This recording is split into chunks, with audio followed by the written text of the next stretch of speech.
రాష్ట్ర వ్యాప్తంగా ఉన్నటువంటి 12 విశ్వవిద్యాలయాల్లో పనిచేస్తున్న కాంట్రాక్ట్ అధ్యాపకులంతా ఈ రోజు నుంచి క్లాసులు బోధించకుండా మొత్తం ప్రొటెస్ట్ కార్యక్రమాల్లో నిమగ్నమై ఉన్నారు.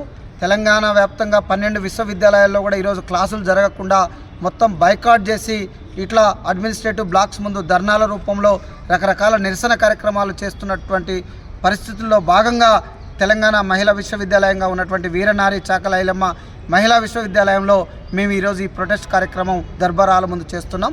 వైస్ ఛాన్సలర్ మేడం ఆఫీస్ ముందు ఈ కార్యక్రమం చేస్తున్నాం.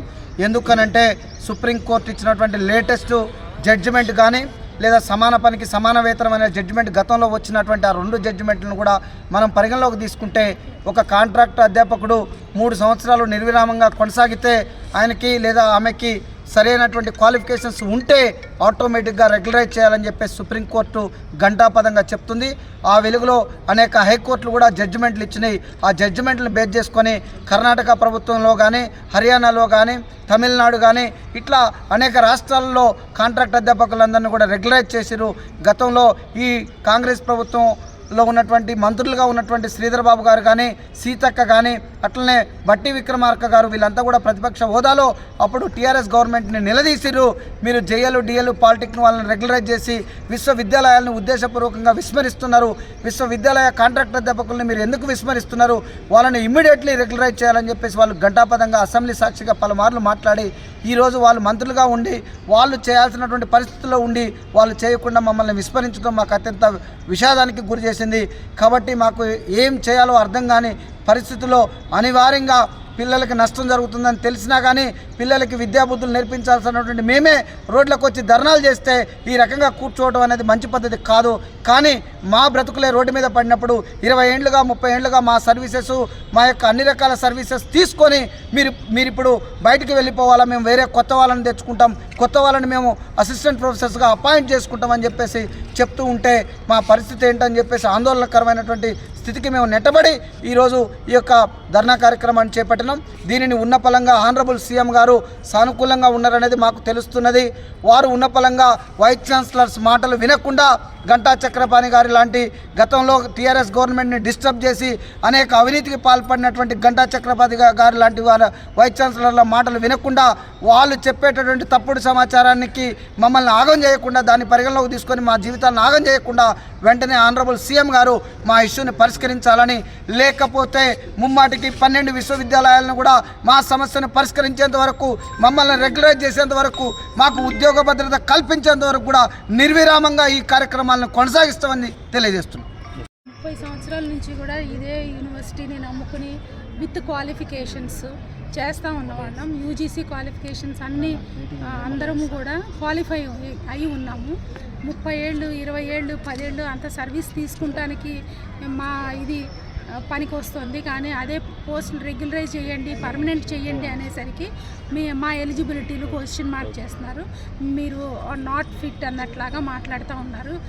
ఎంతమందో వీసీలు మారారు, ఎంతమందో సీఎంలు మారారు, ఎన్నో పార్టీలు కూడా మారినాయి. కాంగ్రెస్ పార్టీ మారింది వచ్చింది, మళ్ళీ టీఆర్ఎస్ మారింది, తెలుగుదేశం పార్టీ మారింది. ఇన్ని పార్టీలు మారి కూడా ప్రతి ఒక్కళ్ళు ప్రతిపక్షంలో ఉన్నప్పుడు మేము మీకు న్యాయం చేస్తామంటారు, కుర్చీలోకి రాగానే చేసేది అన్యాయమే అవుతుంది. ఇన్ని రిక్రూట్మెంట్లో మీరు అవ్వట్లేదు అంటే అక్కడ సూట్ కేసులతో డబ్బులు ఇచ్చిన వాళ్ళకే పోస్టులు వస్తున్నాయి. నిజంగా మెరిట్ చూసి అక్కడ ఇచ్చేదాన్ని జరగట్లేదు. నిజంగా మెరిట్ చూసే కనుక రిక్రూట్మెంట్ చేసే పరిస్థితి జరిగి ఉండున్నడితే ఇంతమంది 25 సంవత్సరాల నుంచి 30 సంవత్సరాల నుంచి లాంగ్ స్టాండింగ్లో ఉండాల్సిన అవసరమే ఉండకపోయేది కనీసం. కాబట్టి ఇప్పుడు వచ్చిన నెక్స్ట్ రెగ్యులరైజేషన్ కోసం ఏంటి రిక్రూట్మెంట్ కోసం ఇచ్చిన ఈ గైడ్ లైన్స్ అవన్నీ కూడా యాజ్ ఇట్ ఈస్గా జరుగుతాయి అన్న నమ్మకం మాకు లేదు ఎవరికీను. మా సర్వీసులంతా ఇప్పుడు అందరినీ తీసుకెళ్ళి రోడ్డు మీద పడేసి మీ ఇష్టమైంది చేసుకోండి అంటే యూజీసీ రూల్స్లోనే ఉన్నది.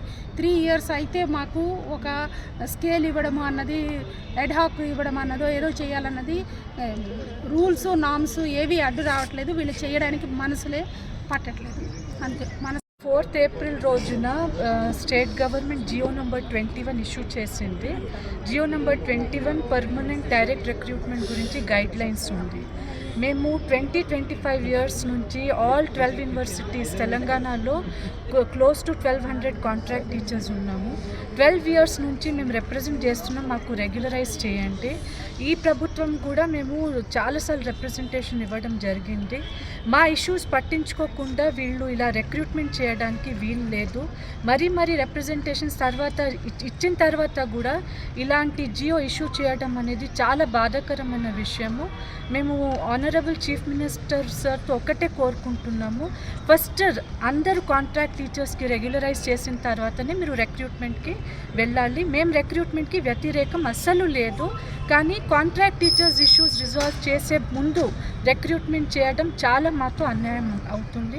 కాబట్టి మేము ఆనరబుల్ చీఫ్ మినిస్టర్తో ఇదే ఒకటే కోరుకుంటున్నాం, మా సర్వీసెస్కి రెగ్యులరైజ్ చేయండి. అది జరిగే వరకు మేము మా ప్రొటెస్ట్ చేయడానికి మా ముందు ఇంకేం మార్గం లేదు, కాబట్టి మేము ప్రొటెస్ట్ చేయాల్సి వస్తుంది.